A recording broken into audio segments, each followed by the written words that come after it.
How's this for a pair of legends?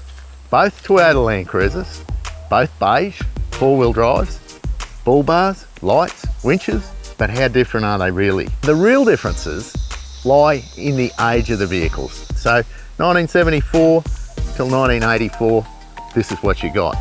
Everything was built a little bit lighter.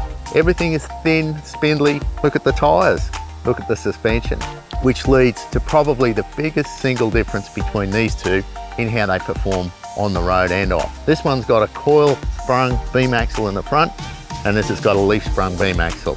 Being lighter, this car may weigh around 2.5 tonne. This one here is probably around about 3.1. So one's big and heavy, one's old and skinny. Which one's better in the bush? They actually perform very, very similar. Now this big girl has a 4.5 litre V8 diesel with a turbocharger. Whereas when this one came out, it was a 4 litre petrol. Bit thirsty and a little bit doughy up high in the revs. So what a lot of people did, they put a Holden V8. So the other major difference, and to me, it's the biggie, is this is computers everywhere. This truck here has absolutely nothing. It's all up to your fingers and your toes. So what happens when we actually select low range? Well, we get in this big girl here and it can virtually go anywhere. It's got lockers, got heaps of ground clearance underneath it. And the only great failing with these old 45s is the U-bolt saddle underneath the springs. It's very, very easy to bog yourself when you hit a rock, a log, or just sink yourself in mud, and that's the end of them.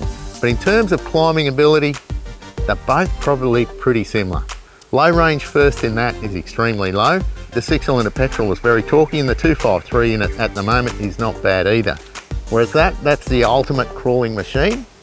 Pull the hand throttle on a little bit if you want and virtually go anywhere. The great thing about this old car is when you're actually sitting in it, you've got the steering wheel right in front of you, you can see all the corners of the car, and it's just so narrow and tidy, you know exactly where the wheels are. When we get in this big one here, there's an expansive bonnet with an intercooler lump in the front, and you're not exactly sure how far out your front wheels are, and they are certainly a lot wider than this one. Now what about highway comfort? Well, I've got to tell you, I've done a few long distance trips in these 45s. The modern car is quieter, smoother, softer, more comfortable. It's got air conditioning. This one's got cruise control. So it's a matter of sit there, steer and enjoy the view. Whereas this one, there's a certain amount of fighting to keep it on the straight and narrow. So which one wins? Well, I'm going to leave that up to you to make that decision. But for me, I'm pretty happy with both. You can put ARB gear all over them. If you're going to drive a long way, this one's going to get the edge, I reckon. If you're like me and you're not too far away from the bush, the mountains and the paddocks, you can jump in and go. So I reckon I'll stick with this old girl.